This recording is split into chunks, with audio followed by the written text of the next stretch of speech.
Hello everyone. From today, let's start a 30-day spoken English course for beginners. You will get a series of 30 videos. பிகினர்ஸ்க்கான 30 days spoken English கோர்ஸை இன்றிலிருந்து ஆரம்பிக்கலாமென்று இருக்கிறேன். முழுமையாக grammar தெரியாதவர்களும் கூட ஒரு சிறிதளவு grammar நாலேஜை வைத்துக்கொண்டு எவ்வாறாக சிம்பிளாக இங்கிலீஷ் பேசலாம் அப்படின்றது நாங்கள் இந்த சீரீஸ் ஆஃப் வீடியோஸ் மூலமாக பார்க்கலாம். So let's move into the video. Our first day lesson is about be words. Before that நாங்கள் verbs என்றால் என்ன என்று பார்க்கலாம். Verbs என்றால் வினை சொற்கள். There are two types of verbs.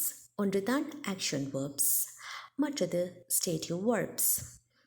action verbs என்பது எங்களோட செயற்பாடுகள், கண்ணால் பார்க்கக்கூடிய செயற்பாடுகள், உடல் அசைவுகள் மூலம் செய்யப்படுகின்ற செயற்பாடுகள். ஃபார் எக்ஸாம்பிள் run ஓடு, write எழுது, eat சாப்பிடு, sing பாடு, வாஷ் கழுவு. இவை எங்களால் பார்க்கக்கூடிய உடல் அசைவுகள் மூலம் செய்யக்கூடிய செயற்பாடுகள். The other one stative verb. Stative verb என்பது எங்களோட மைண்ட் அல்லது இமோஷன்ஸோடு சம்மந்தப்பட்டது. ஃபார் எக்ஸாம்பிள் மகிழ்ச்சி, ஹாப்பி கவலை, சேட் அமைதி, பீஸ்ஃபுல், இந்த மாதிரி எங்களோட இமோஷன்ஸோடு சம்மந்தப்பட்ட வேர்ப்ஸ். அத்தோடு ஸ்டேட் ஒரு பொருளினுடைய நிலையை குறிப்பது. ஃபார் எக்ஸாம்பிள் வார் நீர் லிக்விடாக இருக்குதா, லிக்விட் ஸ்டேட்டில் இருக்குதா, அதாவது திரவமாக இருக்குதா, திண்மமாக இருக்குதா, சாலிடாக, இவ்வாறாக அதோட நிலை, இதை குறிக்கிறதுக்கும் நாங்கள் ஸ்டேட்டிவ் வேர்ப்ஸை யூஸ் பண்ணுவோம். ஸோ இந்த ஸ்டேட்டிவ் வேர்ப்ஸ் தான் பி வேர்ப்ஸ். ஸோ பி அப்படின்ற வேர்டோட மீனிங் என்னண்டா இரு. இரு. பி சைலண்ட் அமைதியாக இரு. பி பிரேவ் தைரியசாலியாக இரு. பி ஃபர்ஸ்ட் முதலாவதாக இரு. பி ஹம்பிள் பணிவாக இரு. பி ஸ்ட்ரெயிட் ஃபார்வர்ட் நியாயமாக இரு. பி கூல் கூலாக இரு. இந்த மாதிரியாக சொல்வதற்கு நாங்கள் பி அப்படின்ற வேர்பை யூஸ் பண்ணுவோம். ஸோ இந்த பி அப்படின்ற வேர்ப் 3 டென்சஸ்லேயும் எவ்வாறாக யூஸ் பண்ணப்படுது அப்படின்றத நெக்ஸ்ட் நாங்கள் பார்க்கலாம். அது ப்ரெசன்ட் டென்ஸில் எப்படி யூஸ் பண்ணப்படும்னு கேட்டால் ஆம், இஸ், ஆ என்பதாக யூஸ் பண்ணப்படும். அதே போல் பாஸ்ட் டென்ஸில் வாஸ் அல்லது வ அப்படின்று யூஸ் பண்ணப்படும். ஃப்யூச்சர் டென்ஸில் will be என்பதாக யூஸ் பண்ணப்படும். ஸோ இவை ஒவ்வொன்றும் எந்தெந்த சப்ஜெக்ட்ஸுக்கு யூஸ் பண்ணப்படும் அண்ட் ஆல்சோ அவற்றினுடைய தமிழ் மீனிங், இவை அனைத்தையும் நாங்கள் டீட்டெயிலாக பார்க்கலாம். ஸோ ஃபர்ஸ்ட் ஆம் என்னுடைய மீனிங் இருக்கிறேன், இருக்கிறேன். ஸோ இது ப்ரெசண்ட்டில் யூஸ் பண்ணப்படும். நிகழ்காலத்தில் ஆம் என்பது ஐ அப்படின்ற சப்ஜெக்டோட மட்டும் யூஸ் பண்ணப்படும். ஐ ஆம் அ ஸ்டூடெண்ட், நான் ஒரு ஸ்டூடெண்ட்டாக இருக்கிறேன். ஆமினுடைய மீனிங் இருக்கிறேன். நெக்ஸ்ட் இஸ் என்பதும் ப்ரெசண்ட்டில் யூஸ் பண்ணப்படும். எந்த ப்ரோனவுன்ஸோட என்று கேட்டால் ஹீ, ஷீ, இட். இஸ் என்பது ஹீ உடன் யூஸ் பண்ணப்படும் பொழுது இருக்கிறான் என்ற மீனிங்கில் வரும். ஷீ என்னுடன் யூஸ் பண்ணப்படும் பொழுது இருக்கிறாள். இட் உடன் யூஸ் பண்ணப்படும் பொழுது இருக்கிறது. ஹீ இஸ் அ ஸ்டூடெண்ட், அவன் ஒரு ஸ்டூடெண்ட்டாக இருக்கிறான். ஷீ இஸ் அ ஸ்டூடெண்ட், அவள் ஒரு ஸ்டூடெண்ட்டாக இருக்கிறாள். இட் இஸ் பியூட்டிஃபுல், அது அழகாக இருக்கிறது. நெக்ஸ்ட் ஆ என்கிற பி வேர்ப், இதுவும் ப்ரெசண்டில் தான் யூஸ் பண்ணப்படும்.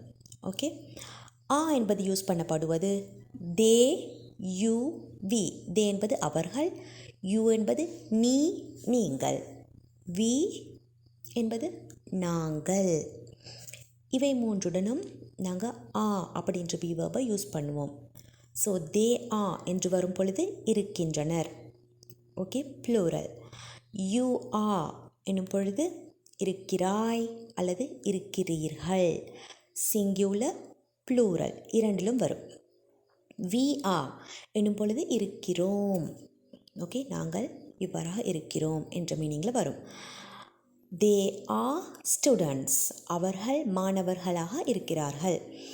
யூ ஆர் அ ஸ்டூடெண்ட் என்னும் பொழுது நீ ஒரு ஸ்டூடெண்ட் அல்லது யூ ஆர் ஸ்டூடெண்ட்ஸ் நீங்கள் ஸ்டூடெண்ட்ஸாக இருக்கிறீர்கள். வி ஆர் ஸ்டூடெண்ட்ஸ் நாம் மாணவர்களாக இருக்கிறோம். அண்டர்ஸ்டூட்? ஸோ நிகழ்காலத்தில் ப்ரெசண்ட்டில் நாங்கள் யூஸ் பண்ணக்கூடிய பி வேர்ப்ஸ் ஆம், இஸ், ஆர். ஆம்ங்கிறது ஐயுடன் சேர்ந்து வரும். இஸ் என்பது ஹி, ஷி, இட் உடன் சேர்ந்து வரும். ஆ என்பது வி, யூ, தே என்பவற்றோடு சேர்ந்து வரும். நெக்ஸ்ட், பி வேர்பினுடைய பாஸ்ட் வேர்ஷன் என்னண்டா வாஸ் அல்லது வர். வாஸ் என்பது ஆம், இஸ் இவை இரண்டோட பாஸ்ட். அதாவது வாஸ் நாங்கள் யூஸ் பண்ணுவது ஐ, ஹி, ஷி, இட் என்பவற்றோடு தான் யூஸ் பண்ணுவோம். ஸோ ஐ வாஸ் என்று வரும் பொழுது அதோட மீனிங் இருந்தேன். ஓகே, இறந்த காலம், இருந்தேன். ஹீ வாஸ் என்று வரும் பொழுது இருந்தான். ஷீ வாஸ் இருந்தாள். இட் வாஸ் இருந்தது. ஐ வாஸ் அ ஸ்டூடெண்ட் நான் ஒரு மாணவனாக இருந்தேன். I was a student at saint Peter's college. இந்த மாதிரி ஒரு ஸ்கூலில் நான் இவர் மாணவனாக இருந்தேன் என்று சொல்ல இந்த பி வேர்போட பாஸ்ட் வேர்ஷனை நாங்கள் யூஸ் பண்ணலாம். அதே போல் ஹீ வாஸ் அ ஸ்டூடெண்ட் அவன் ஒரு மாணவனாக இருந்தான். ஷீ வாஸ் அ ஸ்டூடெண்ட் அவள் ஒரு மாணவியாக இருந்தாள். அதே போல் இட் வாஸ் என்று வரும் பொழுது இருந்தது அப்படின்ற மீனிங்கில் வரும்.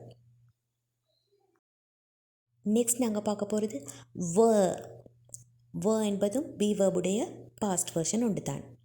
ஓகே, தே, யூ, வி என்பவற்றோடு நாங்கள் வ என்பதை யூஸ் பண்ணுவோம்.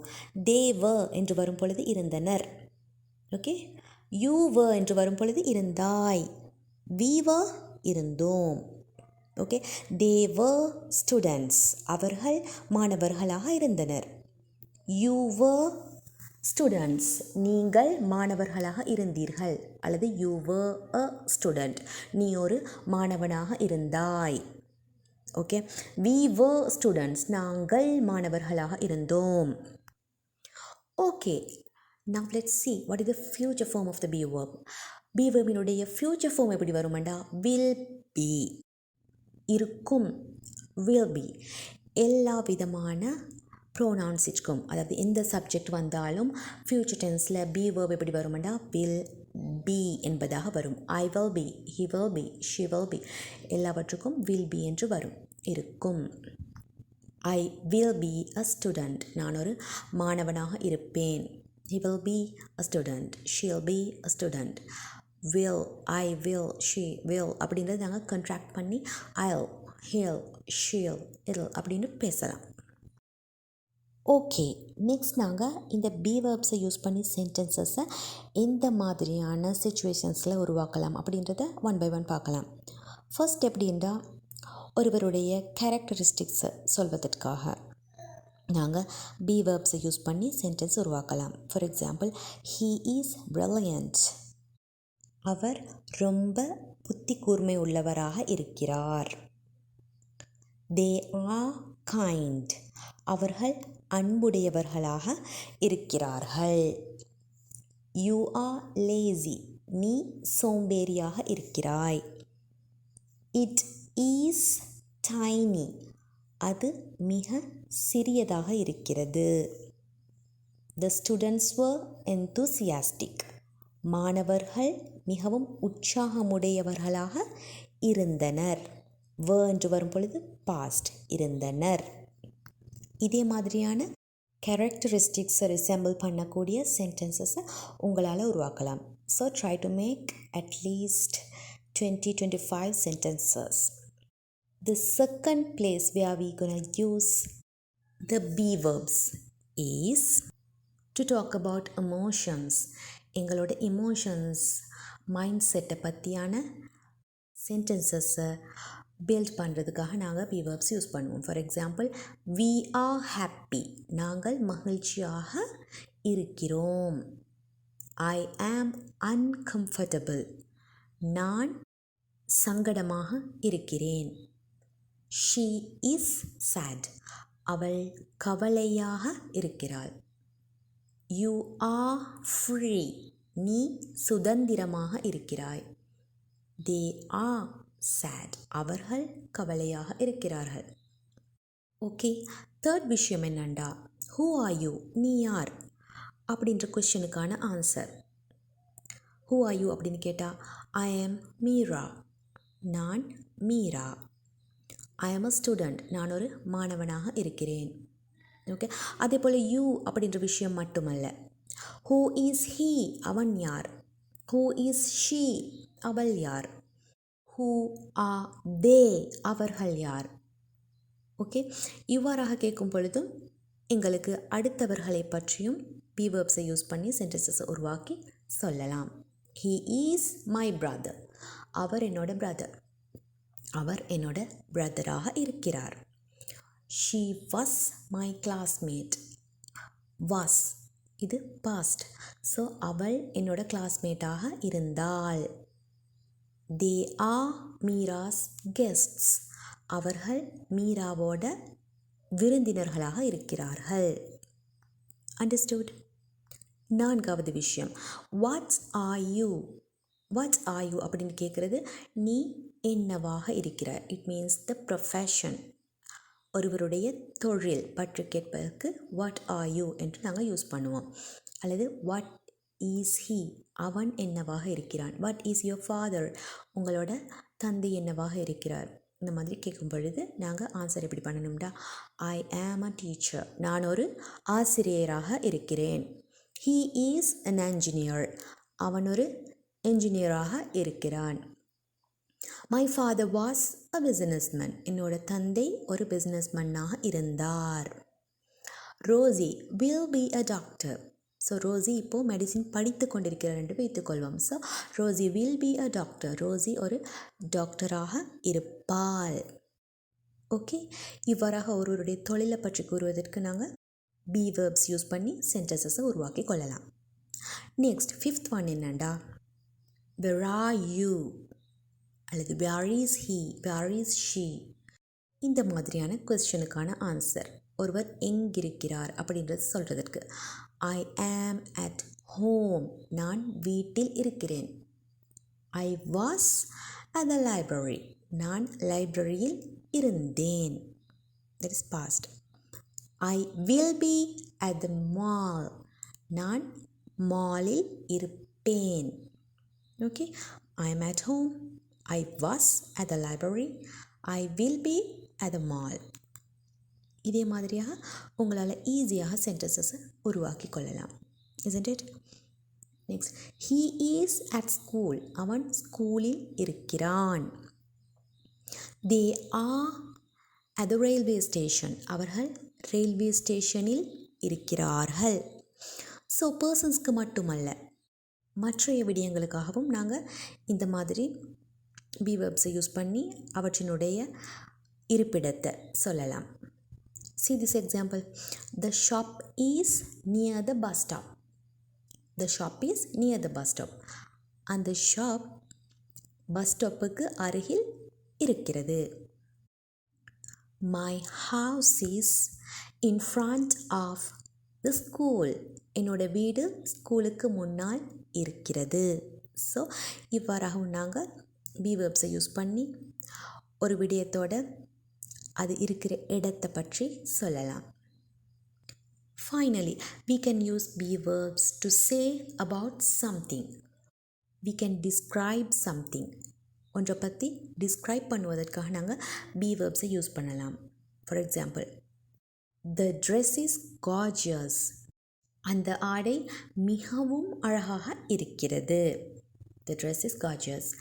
The weather is nice. காலநிலை நன்றாக இருக்கிறது. The picnic was wonderful. The picnic was. Picnic நன்றாக இருந்தது. The exam was easy. Okay, பரீட்சை இலகுவாக இருந்தது. The event will be grand. The event will be. Event பிரம்மாண்டமாக இருக்கும். The event will be grand. இவ்வாறாக ஒரு விடயத்தை பற்றி டிஸ்கிரைப் பண்ணுவதற்காக நாங்கள் be verbs யூஸ் பண்ணலாம். Now let's see a short recap. be verbs நாங்கள் எங்கே யூஸ் பண்ணுவோம்னு சொன்னால் ஒரு விடயத்தை அல்லது ஒரு பர்சனை பற்றி டிஸ்கிரைப் பண்ணுவதற்கு, ஒருத்தரோட கேரக்டரிஸ்டிக்ஸ், குவாலிட்டிஸ், அதே போல் மைண்ட் செட், தொழில், ப்ரொஃபஷன், இந்த மாதிரியான விஷயங்களை சொல்கிறதற்காகவும், அதே போல் ஒருவர் இருக்கக்கூடிய இடத்தை பற்றி இந்த இடத்துல நான் இருக்கிறேன் என்று சொல்வதற்காகவும், அதே போல் ஒரு பொருளினுடைய அல்லது இடத்தினுடைய கேரக்டர்ஸ், குவாலிட்டிஸ் பற்றி பேசுவதற்காகவும் நாங்கள் be verbs யூஸ் பண்ணுவோம். இந்த ஒவ்வொரு be verb-உடன் நாங்கள் not அப்படின்றத சேர்ப்பதன் மூலமாக அந்த சென்டென்ஸை டோட்டலி நெகட்டிவாக மாற்றலாம். I am a student. நான் ஒரு மாணவனாக இருக்கிறேன். I am not a student. நான் ஒரு மாணவனாக இல்லை. He is happy. அவன் மகிழ்ச்சியாக இருக்கிறான். அதே போல் அந்த is என்பதற்கு ஒரு நாட்டை சேர்த்தா he is not happy. அவன் மகிழ்ச்சியாக இல்லை. ஸோ இவ்வாறாக இந்த be verbsக்கு நாங்கள் நாட்டை சேர்க்கும் பொழுது அந்த சென்டென்ஸ் நெகட்டிவாக மாறும். அதே போல தான் அந்த சென்டென்ஸில் be verb-ஐ நாங்கள் எடுத்து சப்ஜெக்ட்டுக்கு முன்னாடி போடும் பொழுது அந்த சென்டென்ஸ் ஒரு கொஸ்டின் சென்டென்ஸாக மாறும். He is a student அப்படின்ற சென்டென்ஸில் நாங்கள் is அப்படின்ற verb எடுத்து சப்ஜெக்ட்டுக்கு முன்னாடி, what is the subject? he, அதுக்கு முன்னாடி போடும் பொழுது is he a student, அவன் ஒரு ஸ்டூடெண்ட்டா என்பதாக மாறும். ஸோ இதே போல் எல்லா சென்டென்ஸையும் உங்களுக்கு கொஸ்டின் சென்டென்ஸாகவும் மாற்றி பார்க்கலாம். ஸோ இந்த ஒவ்வொரு லெசன்லேயும் அப்ராக்சிமேட்லி 50 சென்டென்சஸை நீங்கள் உருவாக்கி பார்க்குறது மூலமாக ஒரு நல்ல அச்சீவ்மெண்ட்டை பெற்றுக்கொள்ளலாம். ஸோ அந்த ஒவ்வொரு சென்டென்சஸையும் நீங்கள் நெகட்டிவ் அண்ட் கொஸ்டின் ஃபார்மேட்டில் மாற்றி பார்க்கலாம். I hope today's lesson is clear to you. If you need all the other videos of this course, don't forget to subscribe my channel. இந்த சீரீஸ் ஆஃப் 30 வீடியோஸையும் கற்று முடிக்கும் பொழுது நீங்கள் ஓரளவு ஃப்ளூயண்ட்டாக இங்கிலீஷ் பேசக்கூடியவராக மாற முடியும். So let's meet in the second class. Until that, take care, bye-bye.